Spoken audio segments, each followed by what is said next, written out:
Outubro é o mês mundial da conscientização da síndrome de Rett. Em São Paulo, a partir de 2011, uma lei determina que a semana que inclui o dia 12 de outubro seja considerada Semana de Conscientização da Síndrome de Rett aqui entre nós. A síndrome de Rett é uma condição que afeta fundamentalmente as meninas. Mais de 90% dos casos identificados ocorrem em meninas.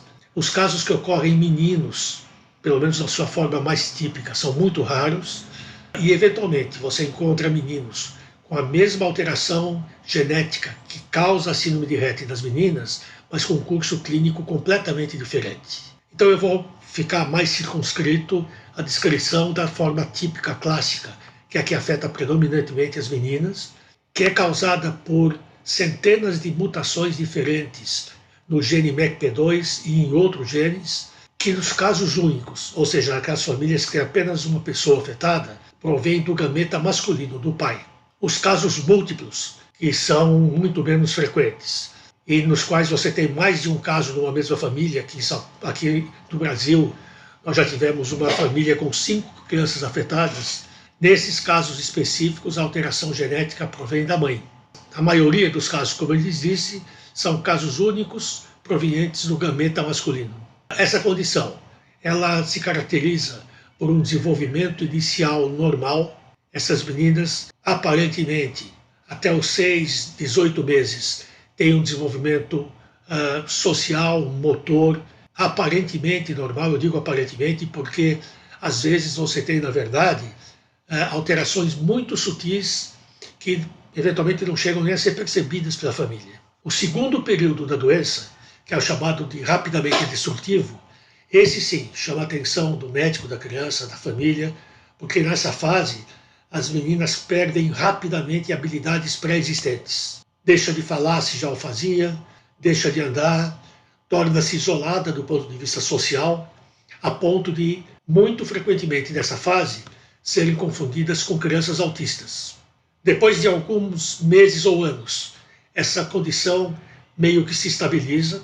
Algumas alterações presentes podem até melhorar. Epilepsia é comum, pode melhorar nessa fase, mas o que fica muito óbvio desde então são movimentos repetitivos e estereotipados das mãos, que são movimentos parecidos com o de lavar as mãos, bater palmas, pôr a mão na boca, e junto com esses movimentos surge o que a gente chama de apraxia manual, ou seja, elas deixam de usar a mão com finalidades práticas, não manipulam mais as coisas, não pegam os brinquedos, etc.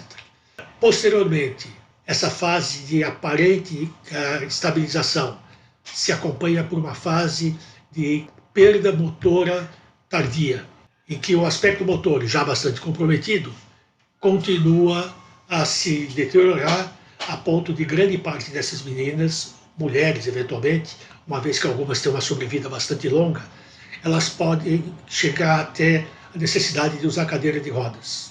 Outros aspectos que são habituais no transcorrer dessa condição são dificuldades de alimentação, bastante severas eventualmente, distúrbios respiratórios, que podem causar inclusive perdas de consciência, morte súbita eventualmente pode ocorrer, não é raro que aconteça nessa condição. Não existe tratamento específico para essa desordem até o momento. E o que temos à disposição são procedimentos de habilitação ou reabilitação, se vocês assim quiserem chamar. Fisioterapia, terapia ocupacional, uma nutricionista que pode ajudar muito essas crianças, fonoterapia é bastante importante e, obviamente, um acompanhamento médico. Um dos problemas que a gente tem com frequência nessa condição são formas de epilepsia muito resistentes à medicação. Então esse acaba sendo um dos aspectos importantes a serem considerados. Muito embora essa criança perca praticamente toda a motricidade voluntária, ela retém a motricidade voluntária dos olhos.